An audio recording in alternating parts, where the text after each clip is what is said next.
Hey everybody, it's Dr. Matt Munger, and I'm here with another episode of The Bible Was Written Backwards. Today, I want to look at a couple of texts that probably get skimmed over or skipped when you're reading through the chapters of the beginning of Exodus. Exodus. Exodus. Of course, what he meant to say was Genesis. Namely, chapters 4 and 5, which have the genealogies of Cain in chapter 4 and of Seth in chapter 5. So I want to look at these from two different perspectives today. First of all, I want to compare these two texts together. So we'll look at them from a kind of comparative perspective within the Bible.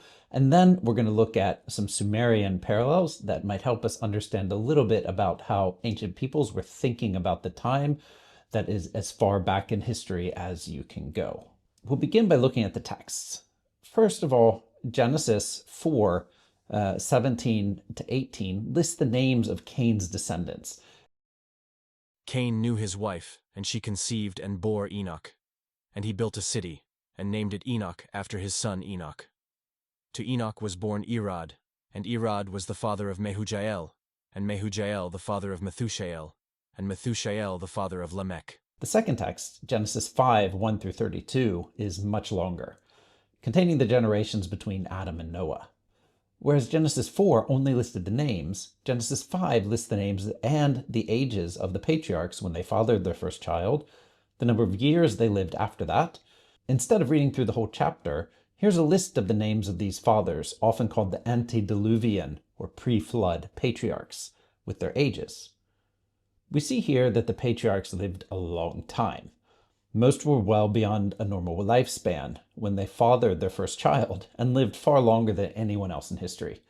We will come back to the question of their ages in a moment, but first I want to focus on the names, because looking at the table above in comparison with the text in Genesis 4 that we just read, we'll see a number of very clear parallels. The table below adds the information from Genesis 4 and shows where the parallels appear. It's pretty obvious looking at the list that the names are very similar.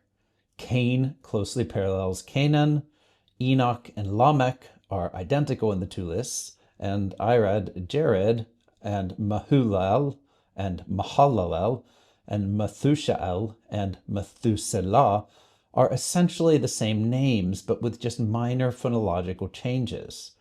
In other words, the 7 names found in the Genesis 4 genealogy are entirely encapsulated in the Genesis 5 text. The names are slightly adapted and appear in a different order in a couple of places, but there can be no doubt that there is some connection. But what exactly is the connection? Scholars usually conclude that the similarities here are the result of a long process of reception. The composer of Genesis 5 may very well have known of or used the text of Genesis 4, but there could also be multiple sources in circulation that had constructed the earliest patriarchs in different orders. And there could just be a common source behind these two different ones that get reworked in local variations. Despite having 2 versions of the genealogy, it does seem likely that this reflects an Israelite conception of the beginnings of history. On the surface, this might sound like a mundane observation, but the point is that the lists are extremely similar, despite Genesis 4 having 7 patriarchs before the flood, or 8 if you add Noah, and Genesis 5 having 10, including Noah. The names are almost identical, and it is likely that they reflect different paths of the mythological history as it was being formulated in ancient Israel. We know this wasn't the universal history because we do have other sources to compare it to, namely what has come to us in what is known as the Sumerian king list. The Sumerian king list is basically just what it says it is. It's a text that contains a list of the kings in Sumerian. In Sumerian sources, it is referred to as Nam Lugal, which is the first word of the text and means kingship. The list is very long, but one particular part is very important for us. And this is, of course, the first section, which contains a list of the antediluvian kings. The list can be reconstructed from several different sources and is even different in a couple of the different tablets, which is important here. The oldest tablets are from around 2000 BCE, but most of the witnesses to the text are from the Old Babylonian period, so sometime between 1900 and 1600 BCE. The list is pretty long, but here I'm only really interested in the beginning, so we can look at the entire first part. After the kingship descended from heaven, the kingship was in Eridug. In Eridug, Alulim became king. He ruled for 28,800 years. Alalgar ruled for 36,000 years. 2 kings. They ruled for 64,800 years. Then Eridug fell, and the kingship was taken to Bad Tabira. In Bad Tabira, Enmenluana ruled for 43,200 years. Enmengalana ruled for 28,800 years. Dumuzid, the shepherd, ruled for 36,000 years. 3 kings. They ruled for 108,000 years. Then Bad Tabira fell, and the kingship was taken to Larag. In Larag, Ensipad-Zid-Ana ruled for 28,800 years. Foreign king, he ruled for 28,800 years. Then Larag fell, and the kingship was taken to Zimbir. In Zimbir, Enmendur-Ana became king. He ruled for 21,000 years. Warn king, he ruled for 21,000 years. Then Zimbir fell, and the kingship was taken to Shurupag. In Shurupag, Ubaratutu became king. He ruled for 18,600 years. Warn king, he ruled for 18,600 years. In 5 cities, 8 kings. They ruled for 241,200 years. Then the flood swept over. When the list was first discovered, scholars thought that it could be more or less related to a historical reality. Of course, the lengths of their lives must be blown out of proportion, but they thought that maybe the kings reflected a part of history that could be related to or taken from the annals of the kings of Sumeria.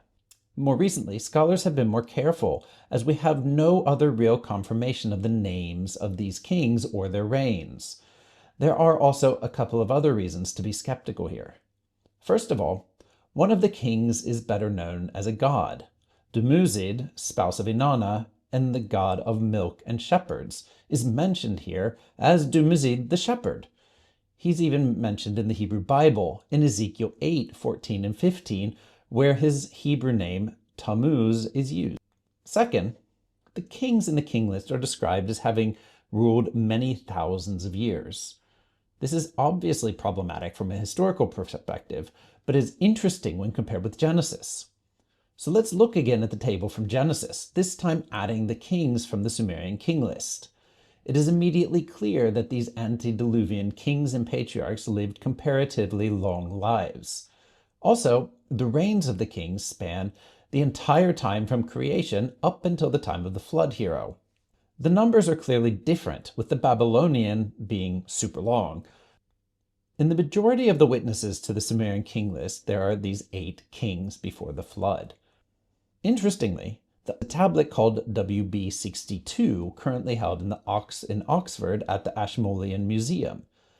This clay tablet only contains the pre-flood part of the Sumerian king list and is slightly different than the other versions. 2 things stand out. 1, it contains 10 kings, and 2, the names are slightly different. Here is an updated table where I've added them as well. So what we see here is that some of the witnesses to the Sumerian king list are closer to the Genesis 4 list, 8 kings before the flood. But WB62 is more similar to Genesis 5, both in the fact that there are 10 kings before the flood, and also in the fact that the final name is literally the flood hero. In Genesis, of course, the hero is Noah, who appears in a series of narratives where he is the star, saving humanity from the flood because God tells him. In the Sumerian king list, Ziusudra is the one who survives the flood. Now, using Ziusudra as being from Shupurok is significant because we meet Ziusudra in the Sumerian flood myth and its retelling in the Gilgamesh epic, where we learn, among other things, that his father was Ubaratutu. And the Ziusudra tradition is much wider than just the king list. As a final point, I think it's important that the flood actually is mentioned in the text of the Sumerian king list. There is evidence that the section with the antediluvian kings was not originally part of the list, but was added at a later stage. And WB62, that we looked at above, is actually only the pre-flood kings. The time up to the flood is fundamentally different than the post-flood world. People lived longer and are more myth than reality. In Genesis, we have a more narrative style on the whole. So instead of just a list or a genealogy, the story continues. That makes Genesis a very different text. So what we have in the Sumerian king list is a parallel and perhaps even in some ways an inspiration for the inclusion of the antediluvian genealogies in Genesis. But at the same time, the text in Genesis clearly reflects the Israelite construction of history, not the Babylonian one. The Sumerian king list provides an interesting analogy for what happens in the genealogies of Genesis 4 and 5, where we find two variations of the same list. So, while we don't know how directly the Sumerian king list influenced the writings of Genesis, it helps us contextualize the idea of the 8 or 10 great men who existed before the flood and the local variations of the traditions that can lead to variant lists describing the same period of time. So when Genesis 5 reimagines history, it is looking backwards not only at Genesis 4, or whatever text that inspired them both, but it's also using the same common framework of ancient Near Eastern thought about the earliest parts of history that we also find in the Sumerian king list. And in that way, Genesis 5 is a great example of the Bible being written backwards.